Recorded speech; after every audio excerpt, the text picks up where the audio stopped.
The World Health Organization study, which examined cigarette price trends from 1990 to 2000 in over 80 countries, urged finance ministers to raise tobacco taxes to discourage its consumption. The study found that in some poor countries, a cigarette pack is more expensive than a kilo of sugar. The authors say it was particularly troubling to see cigarette prices drop by more than 50% in Vietnam, Egypt, and Iran.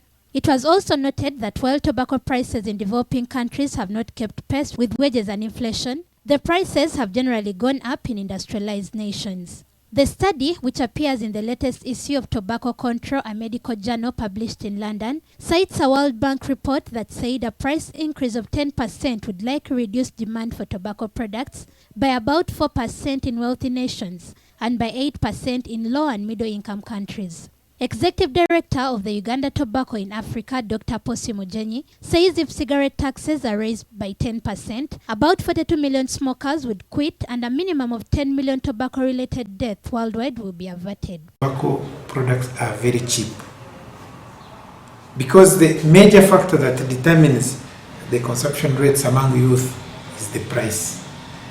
Once the tobacco products are cheap, they easily access them. And when you look at this data, which we have also analyzed for the last 5 years, tobacco is the only product which has remained constant. A study by the center shows that in Uganda, low tobacco prices are contributing to a rise in teenage consumption of tobacco-related products.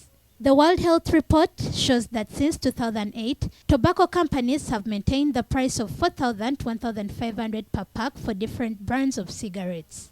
For instance, Dunhill cigarettes have cost $4,000 for the last 4 years, just like Rex, while Pall Mall and Sportsman cigarettes have been going to be between $2,000 to $2,500. But British American Tobacco Uganda Corporate Communications Manager Diana Pio Kasiate says their prices have been changing on the basis of market dynamics, although documents NBS Television has seen from the company show that the cigarette prices have been constant. We even issued out a public statement indicating the price change. Now, prior to that, we had actually, moved pricing again in 2009, in October of 2009. We did increase the price of Safari. Again, you can verify that from the market. And in the same year, in March, we had increased pricing of the Pall Malls. At that time, we had the Pall Mall brand, but it has since been delisted. Again, when it was still there, we did increase pricing.